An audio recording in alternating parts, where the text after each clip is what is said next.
السلام علیکم۔ پیش خدمت ہے کہانی امرو اور جادو پرندہ۔ امرو عیار ان دنوں ملک تاران آیا ہوا تھا۔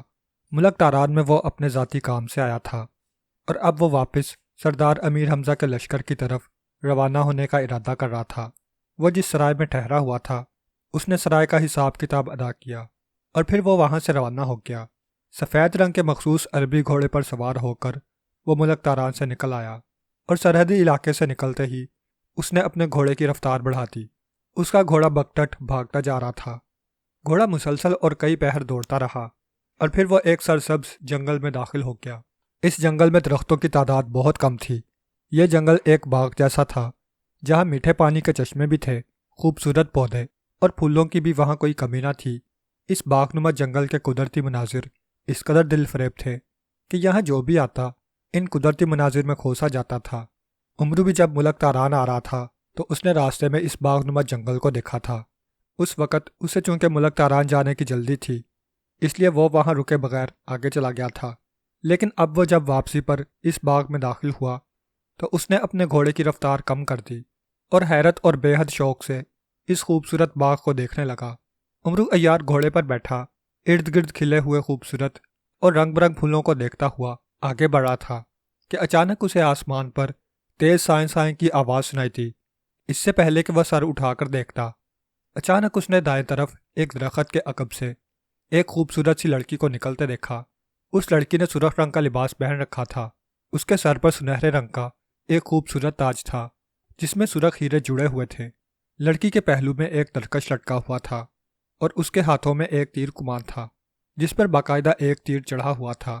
درخت کے عقب سے نکلتے ہی لڑکی نے کمان کھینچ کر اس کا رخ آسمان کی جانب کر دیا۔ امرو نے سر اٹھا کر دیکھا تو ایک لمحے کے لیے اس کی آنکھیں حیرت سے پھیل گئیں۔ آسمان پر ایک رنگ برنگے پروں والا خوبصورت پرندہ اڑا تھا۔ پرندہ بے حد بڑا تھا اور اس کے پنجوں میں ایک خوبصورت نوجوان لٹکا ہوا تھا۔ نوجوان کے جسم پر بھی شہزادوں جیسا لباس تھا۔ اس کی آنکھیں بند تھیں۔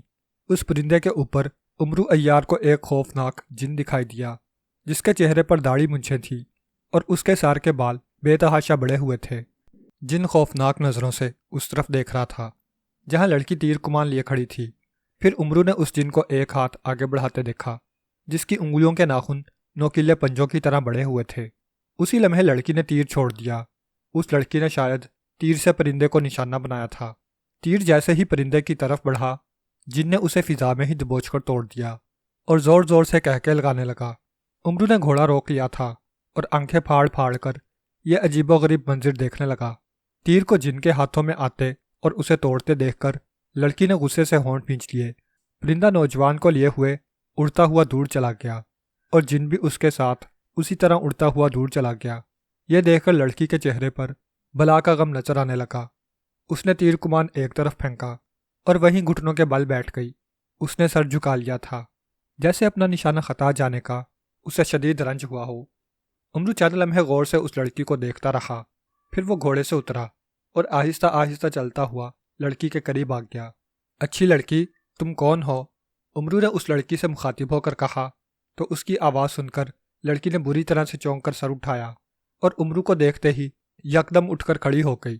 اس کا انداز ایسا تھا جیسے وہ امرو کی موجودگی سے اب تک بے خبر رہی ہو۔ تم کون ہو؟ لڑکی نے امرو عیار کو تیز نظروں سے گھورتے ہوئے کہا۔ امرو نے اس کی آنکھوں میں سرخی اور آنسو دیکھ لیے تھے۔ وہ بے حد غمگین تھی۔ میرا نام امرو عیار ہے، اچھی لڑکی، خواجہ امرو عیار، امرو نے بڑے تحمل بھرے لہجے میں کہا۔ امرو عیار؟ کون امرو عیار؟ میں کسی امرو عیار کو نہیں جانتی، جاؤ یہاں سے، مجھے تم سے کوئی سروکار نہیں ہے، لڑکی نے بڑے غصیلے لہجے میں کہا۔ ٹھیک ہے، میں چلا جاتا ہوں، لیکن وہ نوجوان کون تھا جسے رنگ برنگے پروں والے پرندے نے اٹھا رکھا تھا، اور وہ جن؟ امرو نے کہا تو لڑکی ایک بار پھر چونک کر اس کی طرف دیکھنے لگی۔ کیا مطلب؟ کیا تم نے شہزادہ بخت اور شعلہ جن کو دیکھا تھا؟ لڑکی نے حیران ہوتے ہوئے کہا۔ شہزادہ بخت، شعلہ جن؟ امرو نے حیرت سے دونوں نام دہراتے ہوئے کہا۔ ہاں، وہ ملک تاران کا شہزادہ بخت ہی تھا جسے پرندہ اپنے پنجوں میں دبوچے لے جا رہا تھا، اور وہ جن، اس جن کا نام شعلہ جن ہے۔ رنگ برنگا پرندہ اسی شعلہ جن کا غلام ہے جس نے شہزادہ بخت کو اٹھا رکھا تھا، لڑکی نے کہا۔ لیکن شعلہ جن شہزادہ بخت کو کہاں اور کیوں لے جا رہا تھا؟ آپ کون ہیں اور آپ نے اس پرندے پر تیر کیوں چلایا تھا؟ امرو نے کہا، وہ سب لیکن یہ سب میں تمہیں کیوں بتا رہی ہوں؟ تم کون ہوتے ہو پوچھنے والے؟ جاؤ جاؤ، مجھے میرے حال پر چھوڑ دو۔ لڑکی بتاتے بتاتے ایک بار پھر غصے میں آ گئی۔ میں سردار امیر حمزہ کا مصاحب خاص امرو عیار ہوں۔ اچھی لڑکی، مجھے بتائیں، ہو سکتا ہے کہ میں آپ کے کسی کام آ سکوں۔ امرو نے کہا تو لڑکی بے اختیار چونک پڑی اور آنکھیں پھاڑ پھاڑ کر امرو کو دیکھنے لگی۔ خواجہ امرو عیار، کیا تم سچ کہہ رہے ہو؟ کیا تم وہی امرو عیار ہو جس کے بارے میں مشہور ہے کہ وہ جادوگروں اور جادوگرنیوں کا بہت بڑا دشمن ہے اور جس کے سامنے جن اور دیو بھی گھٹنے ٹیک دیتے ہیں؟ لڑکی نے آنکھیں پھاڑ پھاڑ کر امرو عیار کو دیکھتے ہوئے کہا، جی ہاں، میں وہی امرو عیار ہوں۔ امرو نے مسکرا کر کہا تو لڑکی کا منہ کھلے کا کھلا رہ گیا۔ اگر تم واقعی امرو عیار ہو تو میں تم پر اعتماد کر سکتی ہوں امرو عیار، میں تمہیں سب کچھ بتاؤں گی۔ آؤ ادھر آ کر بیٹھ جاؤ، لڑکی نے کہا اور درخت کے تنے سے ٹیک لگا کر بیٹھ گئی۔ امرو چند لمحے غور سے لڑکی کی طرف دیکھتا رہا، پھر وہ آگے بڑھا اور لڑکی کے سامنے بیٹھ گیا۔ کیا میں آپ کا نام جان سکتا ہوں؟ امرو نے پوچھا۔ میرا نام مہر بانو ہے اور میں ملک تاستان کی شہزادی ہوں، لڑکی نے کہا تو امرو عیار نے اسبات میں سر ہلا دیا، جیسے وہ پہلے ہی جانتا ہو کہ یہ لڑکی کسی ملک کی شہزادی ہو سکتی ہے۔ اس کا لباس اور اس کے سر پر موجود تاج شہزادیوں جیسے ہی تھے۔ شولہ جن پرستان کا جن ہے امرو عیار، لیکن یہ جن چونکہ بے حد ظالم، بے رحم اور شفاق جن ہے، اس لیے اس جن کو بہت عرصہ پہلے پرستان سے نکال دیا گیا تھا۔ شولہ جن انتہائی طاقتور ہونے کے ساتھ ساتھ شیطانی علوم کا بھی ماہر ہے۔ اس نے پرستان سے نکل کر پرستان سے دور ایک کالے جنگل میں اپنا بسیرا کر لیا ہے، جہاں وہ دن رات اپنی طاقتوں میں اضافہ کرنے کے لیے جنگل کے جانوروں کو مار کر ان کا خون پیتا رہتا ہے۔ یہ جن چونکہ بے عزت کر کے پرستان سے نکالا گیا تھا، اس لیے شولہ جن کو بے حد غصہ ہے۔ وہ پرستان کے بادشاہ اور پرستان کی رعایا سے اپنی بے عزتی کا بدلہ لینا چاہتا ہے۔ وہ چاہتا ہے کہ کسی طرح اس کے پاس اتنی طاقتیں آ جائیں کہ وہ نہ صرف پرستان کے بادشاہ کو ہلاک کر دے بلکہ سارے پرستان کو بھی جلا کر راکھ کر دے۔ شولہ جن کے پاس ایک جادوئی پرندہ ہے۔ یہ وہی پرندہ ہے جسے تم نے شہزادہ بخت کو لے جاتے دیکھا تھا۔ وہ پرندہ اصل میں ایک بہت بڑی شیطانی طاقت ہے جو شولہ جن کو مشورے دیتی ہے اور اسے بہکاتی رہتی ہے۔ اس پرندے نے ہی شولہ جن کو مشورہ دیا تھا کہ وہ 1 سال تک کالے جنگل میں رہے اور وہاں موجود جتنے بھی جانور ہیں ان سب کو ہلاک کر کے ان کا خون پی جائے۔ پھر 1 سال بعد وہ ملک تاران کے شہزادہ بخت کو لا کر اس کا دل نکال کر کھائے گا تو اس کا قد 1000 گنا بڑھ جائے گا اور اس کے جسم میں اتنی طاقت آ جائے گی کہ وہ ایک وقت میں ہزاروں جنوں کو بھی ہلاک کر سکتا ہے۔ امرو عیار، شولہ جن نے 1 سال کی مدت پوری کر کے کالے جنگل کے تمام جانوروں کو ہلاک کر کے ان کا خون پی لیا تھا اور ان جانوروں کا گوشت اس پرندے نے کھا لیا تھا۔ چونکہ 1 سال کی مدت پوری ہو گئی تھی اور کالے جنگل میں اب کوئی جانور زندہ نہیں بچا تھا، اس لیے جادو پرندے نے شولہ جن کو کہا کہ اب وہ وقت آ گیا ہے جب اسے ایک طاقتور جن بن کر پرستان پر حملہ کرنا ہے، اس لیے اسے فوراً ملک تاران جا کر وہاں سے شہزادہ بخت کو لے آنا چاہیے۔ چنانچہ شولہ جن اس پرندے کے ساتھ ملک تاران کے محل میں پہنچ گیا۔ شہزادہ بخت پائیں باغ میں سنگ مرمر کی ایک مسند پر بیٹھا ہوا تھا۔ جادو پرندے نے منہ سے ایک چھوٹا سا موتی نکال کر شہزادے پر پھینکا اور شہزادہ بخت اس موتی کے لگتے ہی بے ہوش ہو گیا، اور پھر اس پرندے نے شہزادہ بخت کے بازو پکڑے اور اسے لے کر فضا میں بلند ہو گیا۔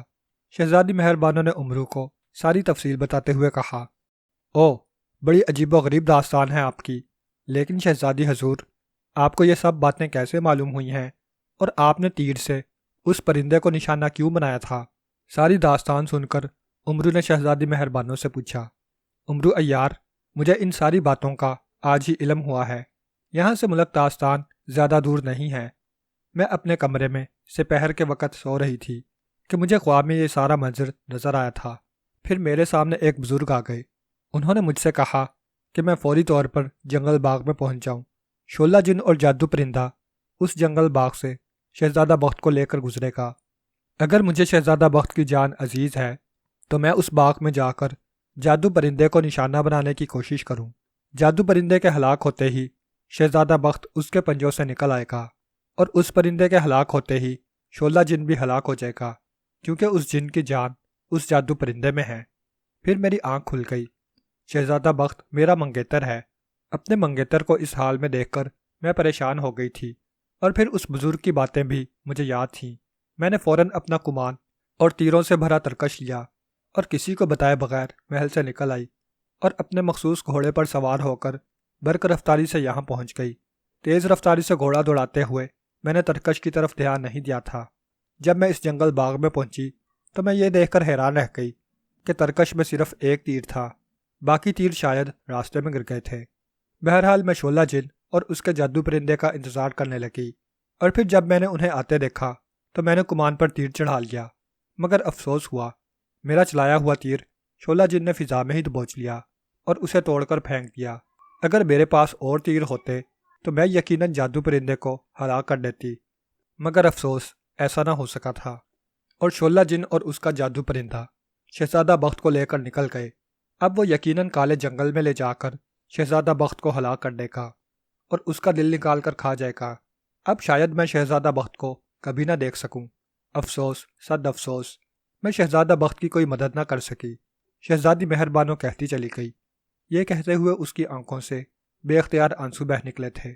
آپ تسلی رکھیں شہزادی صاحبہ، شعلہ جن شہزادہ بخت کو فوراً ہلاک نہیں کرے گا۔ میں جنات کے بارے میں بہت کچھ جانتا ہوں۔ ایسے شیطان صفت جن جب اپنے کسی مقصد کے لیے کسی انسان کو ہلاک کرنے کی کوشش کرتے ہیں تو انہیں کم از کم 4 پہروں تک کسی درخت کے ساتھ الٹا لٹکنا پڑتا ہے۔ درخت کے ساتھ الٹا لٹک کر اس جن کو ایک خاص منتر پڑھنا ہوتا ہے۔ پھر اس جن کے سامنے اس کا ہم شکل بونا آتا ہے۔ اگر وہ بونا اسے اس انسان کو ہلاک کرنے کی اجازت دے دے تب وہ جن کسی انسان کو ہلاک کر سکتا ہے جس کا خاص طور پر اسے دل نکال کر کھانا ہو۔ عمر نے شہزادی مہربانوں کو اپنے مشاہدے سے آگاہ کرتے ہوئے کہا، او، اس کا مطلب ہے شہزادہ بخت ابھی زندہ ہے؟ شہزادی مہربانوں نے چونک کر اور خوش ہوتے ہوئے کہا، جی ہاں، شعلہ جن اسے کل شام سے پہلے ہلاک نہیں کرے گا۔ عمر نے پورے اعتماد لہجے میں کہا، او، لیکن میں اس کا کیا فائدہ اٹھا سکتی ہوں؟ شعلہ جن نہ جانے شہزادہ بخت کو کہاں لے گیا ہے، اس کا کالا جنگل یہاں سے کتنی دور ہے، اور وہاں تک پہنچتے پہنچتے مجھے کتنا وقت لگ جائے۔ تب تک تو شاید شعلہ جن شہزادہ بخت کو ہلاک بھی کر چکا ہوگا۔ شہزادی مہربانوں نے بجھے ہوئے اور مایوس لہجے میں کہا، اگر آپ کہیں تو میں شہزادہ بخت کو اس ظالم جن سے بچا کر لے آؤں۔ عمر نے لالچ بھری نظروں سے شہزادی مہربانوں کے سر پر موجود تاج اور اس کے گلے میں موجود زیورات کو دیکھتے ہوئے کہا، او، کیا ایسا ممکن ہے؟ کیا تم ایسا کر سکتے ہو؟ شہزادی مہربانوں نے چونک کر کہا، جی شہزادی صاحبہ، میں سب کچھ کر سکتا ہوں۔ ایک شعلہ جن تو کیا، اگر 10 جن بھی ہوں اور شہزادہ بخت ان کی قید میں ہو تب بھی میں ان کی قید سے شہزادہ بخت کو بحفاظت نکال کر لا سکتا ہوں۔ عمر نے کہا، او، تو پھر دیر کیوں کر رہے ہو عمرو عیار؟ جاؤ، جلدی جاؤ اور شہزادہ بخت کو اس ظالم جن کے چنگل سے نکال کر لے آؤ۔ اگر شہزادہ بخت کو کچھ ہو گیا تو میں بھی زندہ نہیں رہوں گی۔ میں شہزادہ بخت کو بے حد پسند کرتی ہوں۔ جاؤ عمرو عیار، جاؤ، خدا کے لیے اس جن سے میرے شہزادے کی جان بچا لو۔ میں تمہارا یہ احسان زندگی بھر نہیں بھولوں گی۔ شہزادی مہربانوں نے عمرو سے التجا کرتے ہوئے کہا، ٹھیک ہے شہزادی صاحبہ، لیکن عمرو نے کہتے کہتے جان بوجھ کر فکرہ ادھورا چھوڑ دیا۔ لیکن کیا عمرو عیار؟ شہزادی مہربانوں نے بےتابی سے پوچھا۔ شہزادی صاحبہ، میں ایک ایسا علم جانتا ہوں جس پر عمل کر کے میں چند لمحوں میں کہیں سے کہیں پہنچ سکتا ہوں۔ میرا صرف کالے جنگل تک پہنچنا مشکل ہے۔ ایک بار اگر میں کالے جنگل تک پہنچ گیا تو میں ہر حال میں شعلہ جن کو ہلاک کر کے اس کی قید سے شہزادہ حضور کو بچا لوں گا۔ مگر مسئلہ یہ ہے کہ میں جس علم کی بات کر رہا ہوں وہ علم بہت بڑے خزانے، میرا مطلب ہے سونے چاندی کے ڈھیر پر کیا جا سکتا ہے۔ سونے چاندی کے ڈھیر کے غائب ہوتے ہی میں بھی غائب ہو جاؤں گا اور فوراً اس کالے جنگل میں پہنچ جاؤں گا جہاں شہزادہ بخت اور شعلہ جن موجود ہیں۔ اب مسئلہ یہ ہے کہ میں ایک غریب اور مسکین سا انسان ہوں۔ میں سونے چاندی کے زیورات کہاں سے لاؤں؟ شہزادہ بخت کی جان بچانے کے لیے میرا یہ عمل کرنا بے حد ضروری ہے، ورنہ واقعی میں ساری عمر بھی لگا رہوں تو کالے جنگل کو نہیں ڈھونڈ سکوں گا۔ عمرو نے بڑے مسکین سے لہجے میں کہا، سونے چاندی کے زیورات؟ او، کیا میرے ان زیورات سے کام چل سکتا ہے؟ شہزادی مہر بانو نے کہا۔ نہیں شہزادی صاحبہ، یہ بے حد کم ہیں۔ کم از کم اتنی ہی مالیت کے 10 گنا زیورات اور ہونے بے حد ضروری ہیں، امرو نے کہا۔ او ٹھیک ہے، تم میرے ساتھ میرے محل میں چلو، وہاں میرے پاس ایسے بے شمار زیورات ہیں، میں وہ سب تمہیں دے دیتی ہوں۔ تم جلد سے جلد اپنا خاص عمل کرو اور جیسے بھی ہو شہزادہ بخت کو اس جن سے آزاد کرا لاؤ۔ میں تم سے وعدہ کرتی ہوں، تم اگر میرے شہزادے کو واپس لے آئے تو میں ابا حضور سے کہہ کر تمہیں بے پناہ انعام بھی دلاؤں گی۔ شہزادی مہر بانو نے کہا تو امرو عیار کی آنکھیں فرط مسرت سے چمکنے لگیں۔ ویسے تو مجھے آپ سے زیورات نہیں لینے چاہیے، لیکن یہ چونکہ شہزادہ بخت کی زندگی کا معاملہ ہے، اس لیے مجھے مجبوراً آپ سے زیورات لینے ہوں گے۔ چلیے آپ کے محل میں چلتے ہیں، امرو نے عیاری سے کہا، اور وہ دونوں اٹھ کھڑے ہوئے۔ دونوں اپنے اپنے گھوڑوں پر سوار ہوئے اور ملک تاستان پہنچ گئے۔ شہزادی مہر بانو امرو عیار کو اپنے شاہی کمرے میں لے گئی اور اس نے ایک خفیہ خانے سے اپنے تمام زیورات نکال کر امرو کو دے دیے۔ بس شہزادی صاحبہ، یہ زیورات کافی ہیں، انہیں لے کر میں جنگل باغ میں جا رہا ہوں۔ وہاں جا کر میں ان زیورات پر عمل کروں گا اور فوراً کالے جنگل میں پہنچ جاؤں گا، اور میں آپ کو یقین دلاتا ہوں کہ کل شام تک شہزادہ بخت اپنے محل میں پہنچ جائے گا۔ امرو نے خوش ہوتے ہوئے کہا، تمہاری زبان مبارک ہو امرو عیار، کیا میں تمہارے ساتھ چلوں؟ شہزادی مہر بانو نے خوش ہو کر کہا، نہیں شہزادی حضور، وہ خاص عمل مجھے اکیلے کو کرنا ہے، آپ بس یہاں رک کر میرے لیے اور شہزادہ بخت کے لیے دعا کریں۔ امرو نے کہا تو شہزادی مہر بانو نے اس بات میں سر ہلا دیا۔ امرو نے اس سے اجازت لی اور سارے زیورات زنبیل میں ڈال کر محل سے باہر آ گیا، اور پھر گھوڑے پر سوار ہو کر وہ دوبارہ جنگل باغ میں پہنچ گیا۔ اس نے گھوڑے کو وہیں چھوڑا اور زنبیل سے محافظ بونا نکال لیا۔ محافظ بونے، اب تم اس شعلہ جن کے بارے میں کیا کہتے ہو؟ امرو نے محافظ بونے سے مخاطب ہو کر کہا، آقا، آپ کی یہ بات درست ہے۔ شعلہ جن اپنا خاص عمل کرنے کے لیے کالے جنگل کے ایک درخت پر الٹا لٹکا ہوا ہے، اور اس نے اسی درخت کے تنے سے شہزادہ بخت کو بھی باندھ رکھا ہے۔ آپ کو سب سے پہلے کالے جنگل میں پہنچنا ہے۔ کالے جنگل کے گرد ہر طرف خوفناک آگ بھڑک رہی ہے۔